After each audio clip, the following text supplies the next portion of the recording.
Hello friends, সবাই কেমন আছো? গলাটা তো একটু বসেছে ঠান্ডা লেগে।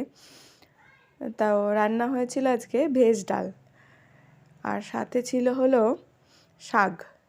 তো শাকটা আমি পালং শাক ছিল, ডালের বড়ি টড়ি দিয়ে বেগুন দিয়ে রান্না করে নিয়েছিলাম।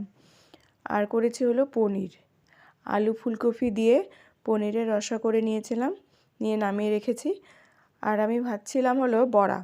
বলো তো এটা কিসের বড়া, কে কে বলতে পারো? তো বড়াটাও আমি এখানে পাশে ভেজে নিয়েছিলাম। এই দেখো বড়াটা ভাজছি যে। বলো এটা কিসের বড়া, দেখি কে কে বলতে পারো, কমেন্ট করে জানিও। আমার তো দারুণ লাগে খেতে এই বড়াটা, মেয়েও খুব ভালোবাসে এই বড়াটা খেতে। আর ছিল হলো মাছ। তো মাছটাকে আমি ভেজে নিয়েছিলাম আগে, ভেজে নিয়ে নামিয়ে রেখেছি। তারপরে আমি ফুলকপি আলু দিয়ে মাছের ঝোলটাকে করে নিয়েছিলাম।